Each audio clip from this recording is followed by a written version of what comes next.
മറ്റൊരു യൂറോപ്പ് സാധ്യമാകുന്നു. 2033 ആഘോഷിക്കുന്ന മഹാജൂബിലിക്ക് മുമ്പ് ഇത് നടപ്പിൽ വരുത്തും. നവീകരണ പദ്ധതി മാർപ്പാപ്പയ്ക്ക് സമർപ്പിച്ച് യുവജനങ്ങൾ. യൂറോപ്യൻ ഭൂഖണ്ഡത്തിന്റെ ക്രിസ്തീയ വിശ്വാസം വീണ്ടെടുക്കുന്നതിന് തയ്യാറാക്കിയ ആത്മീയ നവീകരണ പദ്ധതി മാർപ്പാപ്പയ്ക്ക് സമർപ്പിച്ച് യുവജനങ്ങൾ. ഇതുമായി ബന്ധപ്പെട്ട് ഫെർണാണ്ടോ മൊസ്കാഡോ, സുഹൃത്ത് പട്രീഷ്യ എന്നിവർ വത്തിക്കാനിലെത്തി. ലയോ പാപ്പയ്ക്ക് അവർ ഇതുമായി ബന്ധപ്പെട്ട് തയ്യാറാക്കിയ ഒരു ഗ്രന്ഥം സമർപ്പിച്ചു. Rome 25, the way of Saint James 27, Jerusalem 33 എന്ന തലക്കെട്ടിലുള്ള പദ്ധതി 22-കാരനായ ഫെർണാണ്ടോ മൊസ്കാഡോയുടെ നേതൃത്വത്തിലാണ് തയ്യാറാക്കിയിരിക്കുന്നത്. തീർത്ഥാടനങ്ങൾ, സുവിശേഷവൽക്കരണം, രോഗശാന്തി എന്നിവയിലൂടെ മറ്റൊരു യൂറോപ്പ് സാധ്യമാണ്.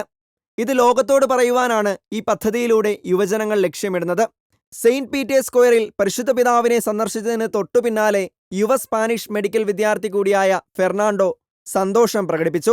CNAയുടെ സ്പാനിഷ് ഭാഷാ വാർത്താ പങ്കാളിയായ ACI പ്രിൻസയോട് ഫെർണാണ്ടോ ഇങ്ങനെ പറഞ്ഞു: പാപ്പയ്ക്കും ഞങ്ങൾക്കും ഈ നിമിഷം അത്യധികം സന്തോഷം നിറഞ്ഞ ഒരു അനുഭവമായിരുന്നു.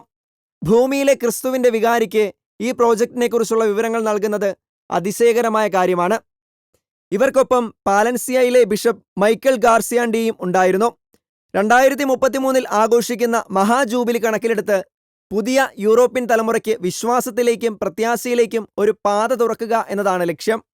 തങ്ങൾ തയ്യാറാക്കിയ സംരംഭത്തെക്കുറിച്ച് മൊസ്കാഡോയും പട്രീഷ്യയും ബിഷപ്പ് മൈക്കൽ ഗാർസിയാൻഡിയും പരിശുദ്ധ പിതാവിനോട് വിശദീകരിച്ചു.